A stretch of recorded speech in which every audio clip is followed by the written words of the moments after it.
As a 60-win team in the 2015 regular season, the Atlanta Hawks were the #1 seed in the Eastern Conference, which did not mean much, because in the Eastern Conference Finals, the Hawks were swept by the Cavs, but they should have at least saved face in Game 3, because in Game 3, they were up by 4 points with 1 minute and 24 seconds left when they missed their last 4 shots, including this Jeff Teague game winner. From there, Shelvin Mack would miss 2 threes to tie this game in overtime, and after this, the Hawks would prove to be both one of the worst #1 seeds and one of the worst 60-win teams in NBA history, as they would lose Game 4 to the Cavs by 30 points. In Game 4 of the 1987 NBA Finals, Larry Bird does what he does and nails a 3-pointer to give the Boston Celtics a 2-point lead over the Lakers with 12 seconds left. Then on the other end, the Lakers go to Kareem, who was fouled, but he misses one of his free throws. However, the Celtics are unable to hold on to this rebound, and this mistake gives the Lakers another chance to take the lead, which gives us Magic's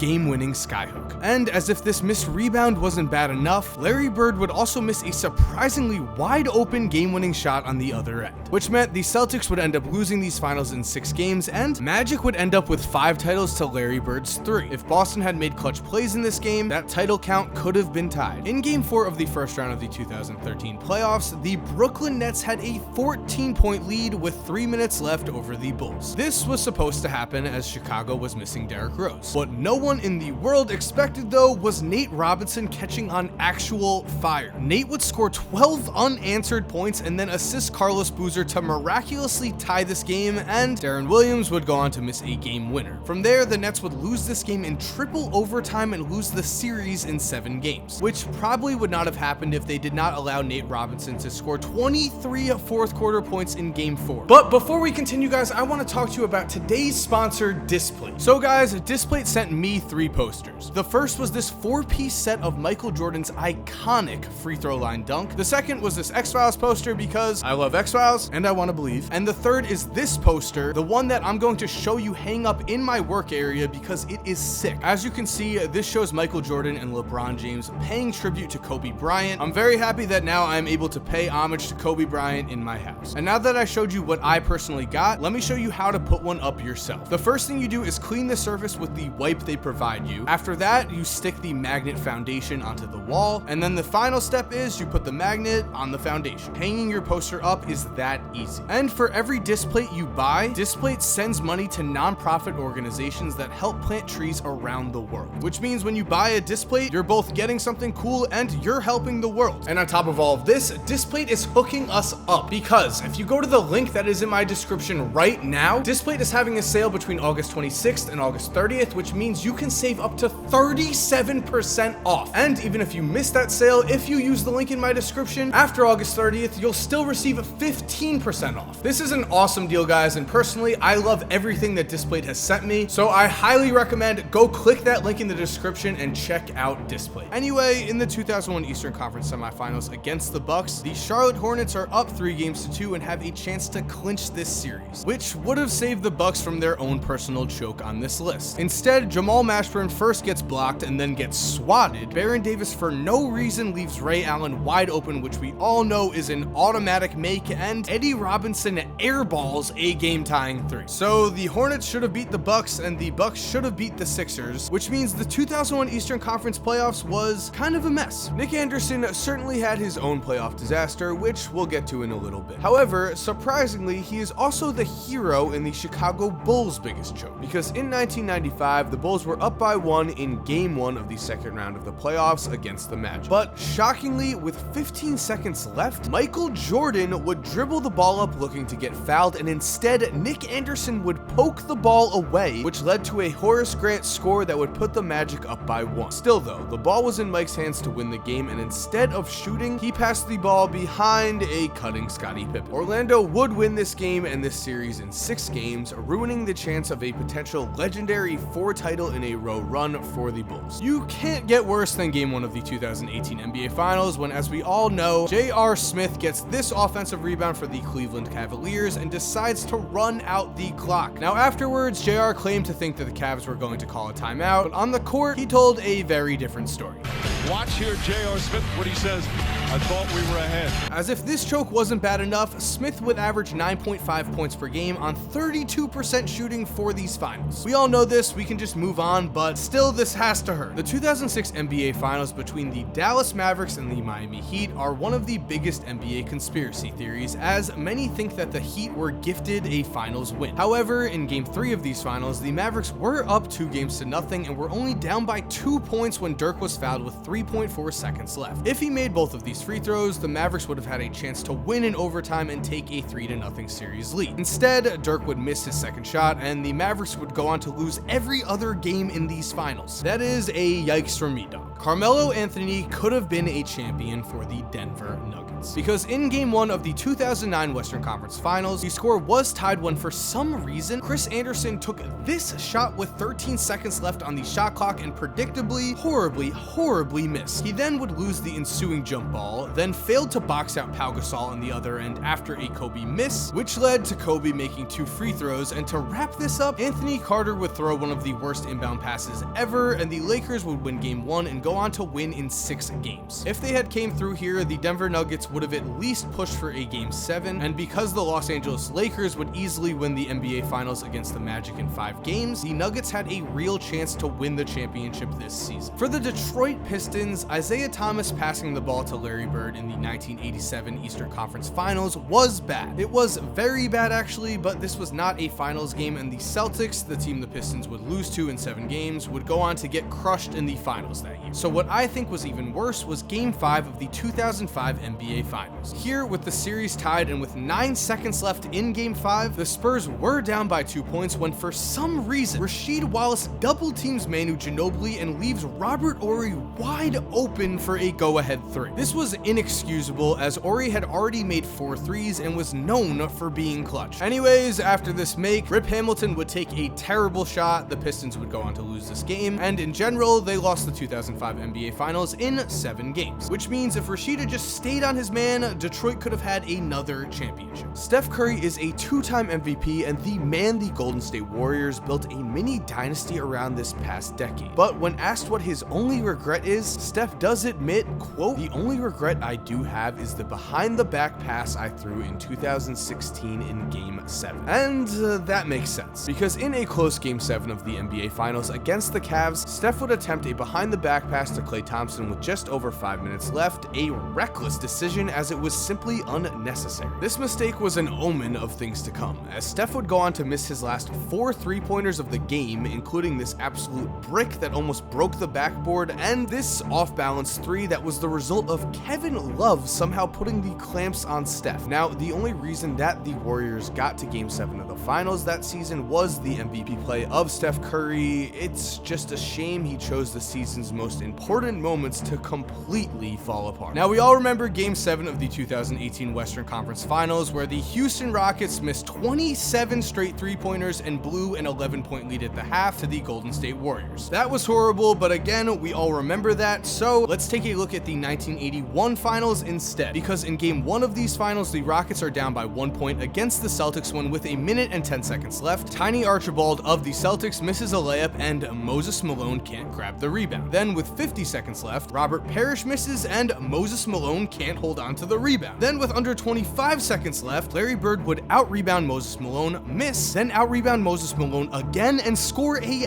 dagger. This was ridiculous because in 1981, Moses Malone averaged about 28 points and 15 rebounds per game, and he is also known as the best offensive rebounder of all time. Why his hands suddenly became made of stone during this sequence of plays, who knows, but he also shot 4 for 17 during this game. By the way, the Rockets still had a chance to tie, but Rudy Tomjanovich attempted this horrible 3-pointer that almost broke a light in the arena, and Robert Reed chucked up a 2 off the offensive rebound for no reason at all, as the Rockets were down by 3. Boston would go on to win these finals in 6 games. If Moses could have just rebounded the ball once, we should have at least had a Game 7. The Indiana Pacers defense was anchored by Roy Hibbert, an all-star in 2012 and 2014, who was an absolute giant who protected the the rim with his use of verticality defense. And in the Eastern Conference Finals against the Heat in 2013, Roy Hibbert would certainly prove his value down the stretch by forcing misses at the rim, which made everyone question what happened at the end of overtime in Game 1. Because in an attempt to go small, Frank Vogel subbed out Hibbert with 24.6 seconds left and watched as LeBron drove right to the rim for an easy layup without a big man in the lane. Then, after Paul George was fouled on a 3 and gave Indiana the lead, Vogel again sat Hibbert, and again, LeBron took advantage with only 2.2 seconds left as he took the inbounds pass and immediately scored at the rim. If Hibbert was in the game here, he would have certainly had the chance to at least disturb LeBron's shot, and because the Pacers lost this series in 7 games, a Game 1 win may have been the difference here between a Heat or a Pacers championship. We are in the 2015 Western Conference semifinals. The Clippers are up 3-2 in Game 6 and are up by 19 points with under 2.5 minutes left to go in the third quarter. Only somehow they completely collapse and get outscored 40-15 in the fourth quarter as Josh Smith goes off. This was horrible, but a lot of you probably know about it. What you might not know is that in 2006, Sam Cassell made an inexcusable mistake, because after draining a game-tying 3, on the next possession, Cassell could be seen cheesing as he walked the ball up only to commit an 8-second violation, something that we almost never see in a game, let alone the closing seconds of a playoff game. After this happened, Sam Cassell would go on to miss a game-winning 3. The Clippers would lose this game, and they would lose this series in 7 games, all because of this stupid smile. After the 1984 finals, Magic Johnson of the Los Angeles Lakers was given the nickname Tragic Johnson because of his horrible play in clutch moments. This was highlighted when in Game 2 with the score tied, Magic looked like he bet his entire salary on the Boston Celtics to win when he dribbled out the last 11 seconds of the clock. Again, this game was tied. Somehow, Magic managed to one-up JR here. The Lakers would lose this game in overtime, and what's even crazier is that in Game 4, Magic did it again, this time with the score tied with 15 seconds left in the fourth quarter. As we can see, Magic dribbles the ball for 10 straight seconds doing nothing, then passes the ball to the Boston Celtics. This game would go into overtime, where with 34 seconds left, the game is tied again when Magic is fouled, and wouldn't you know it, he misses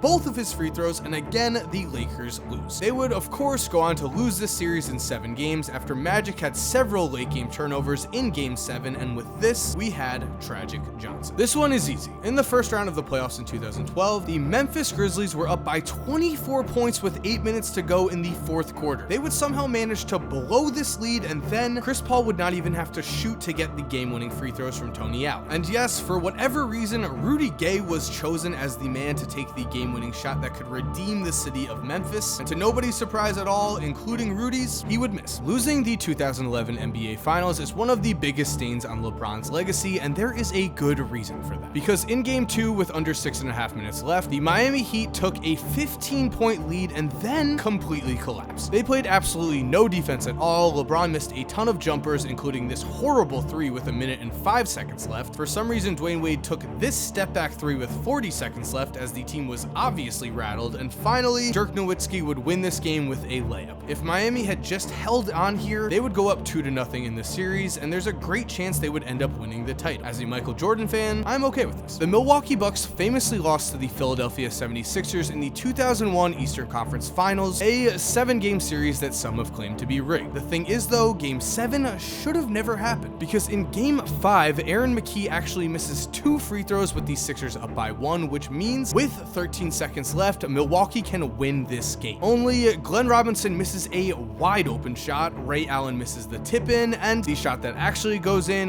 doesn't count. The Minnesota Timberwolves have had almost no playoff history to speak of, as they've only made the playoffs 9 times and have lost in the first round 8 of those 9 times. Which means, let's just look at one of the most ridiculous game-tying attempts I've ever seen, as down by 3 points in the closing minutes of Game 1 against the Rockets in the 2018 playoffs, Jimmy Butler for some reason decided to throw up a 360 spin jumper that wasn't even a 3-point attempt. This game-tying shot was horribly off, and we can only ask, what was he thinking? In 2003, the Charlotte Hornets would become the New Orleans Hornets, who would eventually become the New Orleans Pelicans. And the same team that choked in Charlotte would also choke in New Orleans. As now playing as the New Orleans Hornets in 2003, the Hornets are trying to force a Game 7 in the first round against the Sixers when down by 2 with 1.5 minutes left. Jamal Mashburn holds onto the ball for 10 seconds, does nothing nothing, then shoots over a double team. Luckily, New Orleans grabs the rebound, and this time, Jamal is blocked by a ghost, which is pretty rare. Meanwhile, Baron Davis picks up the ball and airballs a three-pointer. Robert Traylor then misses a wide open shot off of the miss, and Allen Iverson ices this series with an unreal jumper. The second round of the 1995 playoffs was New York Knicks basketball at its finest. As in game 1 against the Pacers, the Knicks held a 6-point lead with 18 seconds left when Reggie Miller knocked down a three-pointer. And you might know what happens next, as Greg Anthony falls to the floor here, and for some reason, Anthony Mason just passes the ball to Reggie Miller, who would proceed to run back and tie the game with a three. Then on the other end, John Starks would miss both of his free throws, Patrick Ewing would chuck up this horrible shot off of the rebound, and the Knicks would foul Reggie Miller on their own side of the court and send him to the line, where he would knock down both free throws and win the game in one of the biggest chokes by a team the NBA has ever seen. As for individual player chokes here, well, let's watch as in game 7 of this same series, Patrick Ewing has a chance to send game 7 into overtime, but instead misses a wide open layup, which means the Knicks lost by 2 points and went home way too early in 1995. The Oklahoma City Thunder were once the Seattle Supersonics, and in 1994, the Sonics had a league-high 63 wins and were up 2-0 in a 5-game series to the Denver Nuggets in the first round of the playoffs. Here it was. This was their chance to win a title in the one season that Michael Jordan was playing baseball. Unfortunately, though, the Sonics got very cocky and did not even check into their hotels before game 3 against the Denver Nuggets because they thought this series was over. They were very wrong, as they would lose the next 2 games, and then in game 5, with 32 seconds left in overtime, Seattle was down by 2 with a chance to tie, and Shawn Kemp took the ball in and got straight up rejected by Dikembe Mutombo. The Nuggets would go on to win this game, pulling off a massive upset, and Mutombo would fall to the ground crying, which was fitting because I'm sure Sonics fans were crying too. We all know that with the Orlando Magic, Nick Anderson's 4 missed free throws amazingly both lost a finals game and ruined his own personal free throw shooting for the rest of his career. What we forget though is that the Magic got swept in those finals. That game probably did not matter much. Looking at the 2009 finals, however, Orlando at least won 1 game against the Los Angeles Lakers and should have won game 2, because after Kobe was stuffed by Hedo Turkoglu, the Magic ran this play and Courtney Lee misses a game-winning layup to win a finals game. This shot could not have been more wide open, and remember, the Magic did end up winning game 3, which means they could have been up 2-1 on the Lakers, and from there, who knows what could have happened. For the Philadelphia 76ers, I feel like we had to go old school and give a shout out to one of the NBA's most iconic moments, because in game 7 of the 1965 Eastern Conference Finals, people forget that Bill Russell was almost the one who choked, as with 4 seconds left and the Celtics up by 1, it was Russell who would actually hit the basket support under his own basket when inbounding the ball. This meant that Philadelphia now had the ball with a chance to win the game, only Hal Greer would make a massive mistake and give us the famous line, "Havelcheck stole the ball," as John Havelcheck for the Celtics stole the ball, won the series, and then helped the Celtics dominate the Lakers in the NBA Finals. The Steve Nash era for the Phoenix Suns was a very fun time for the NBA, but it never resulted in a championship. This could have changed in the 2010 season, however, as in Game 5 of the Western Conference Finals against the Lakers, the Suns had all the momentum after making an 11-point fourth quarter comeback that included this clutch Jason Richardson game-tying 3. And so, with only 3.5 seconds left, this game looked like it was going to overtime, except on the other end, Jason Richardson forgot to box out Ron Artest. Yes, as you can see, Richardson forgets one of the most basic parts of basketball, and so after a Kobe airball, Artest was there to put in a game-winning layup. The Lakers would then go on to win this series in 6 games, but the Suns should have at least had a chance to win in overtime and force a Game 7 here. In the 2000 Western Conference Finals, the Portland Trail Blazers were facing off against the eventual champion Los Angeles Lakers. And starting things off here in Game 3, the ball ends up in Sabonis's hands to tie the game, and for some reason he attempts a very awkward drive, which leads to Kobe blocking the ball, game over. And yes, Kobe did get ball here no matter how Sabonis reacted. What was even worse though was that in Game 7, Portland was up by 15 points with 10.5 minutes left. All they had to do was hang on, and they were going to the NBA Finals instead of the Lakers. The only problem was, all of them seemed to forget how to play basketball. Over the next 7.5 minutes, the Trailblazers would miss all 12 of their shots and have 2 turnovers, as finally, when they were able to score with 3 minutes left, they now only had a 2-point lead. This score did not matter though. The Lakers had huge momentum, and by the end of this game, the Lakers would outscore Portland 31-13 in the fourth quarter as the Lakers stole Game 7. When looking at the Sacramento Kings, we have to look at the infamous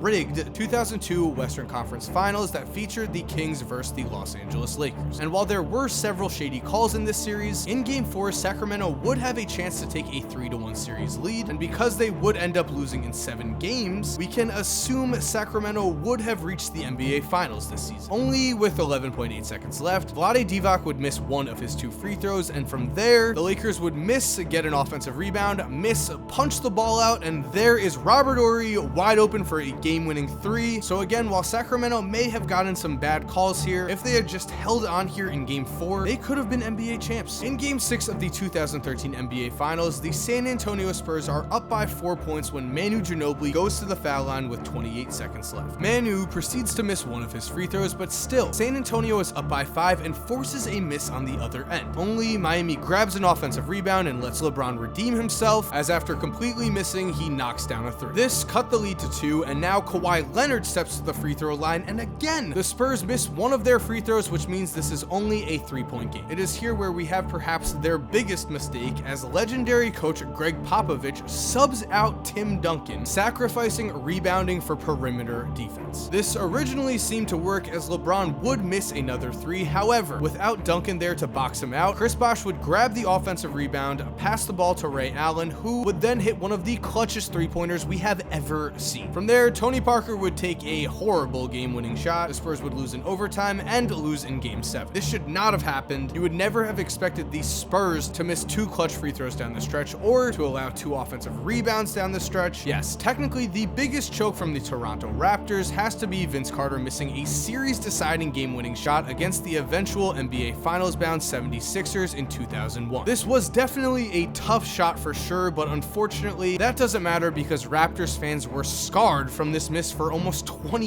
years. Anyway though, to make those fans feel better, or possibly worse, here's Charles Oakley forgetting that he is not Michael Jordan with 50 seconds left in Game 4 of this series and the Raptors down 4. J.R. Smith has nothing on this man's confidence, and yes, of course, the Raptors would lose Game 4 here as well. The Utah Jazz are special here. They get 3 games to look at because the 1997 Finals are in a video about choking somehow in a league of their own. Starting off, there are 10 seconds left in Game 1 of the 97 Finals when off a miss, we can see Dennis Rodman giving Karl Malone a hug, which for some reason is not allowed. This means Karl Malone goes to the free throw line when, because it's a Sunday, Scottie Pippen famously walks up to him and says, "Hey Karl, the mailman doesn't deliver on Sundays." Deliver he would not. Malone would miss both free throws, and of course, Mike would take advantage on the other end with a game winner. Now in Game 5, there's 1.5 minutes left, the score is tied when John Stockton bricks a wide open 3. 20 seconds later, Karl Malone forgets what era he's playing in and takes a step back jumper that is not close. To top this game off, Jeff Hornacek misses a game tying 3 with 4 seconds left, and finally we're at Game 6. Again, the score is tied here, and with 1 minute and 3 seconds left, again, Karl Malone misses. Still, the Jazz have another chance to take the lead with 28 seconds left, but Shannon Anderson misses a wide open layup. Side note, let's ignore the shaking basket here. To top things off, John Stockton trips, Steve Kerr is wide open, and bang. Yes, the Bulls take the lead, and from there, this game would end with one of the worst inbound passes I have ever seen, giving the Chicago Bulls the NBA championship. In Game 6 of the 2006 playoffs, the Washington Wizards were up by 1 point with under 20 seconds left, and so they put the ball in their hands of their star player, Gilbert Arenas. And as the story goes, after Arenas missed his first free throw, LeBron walked up to him and said, "If you miss,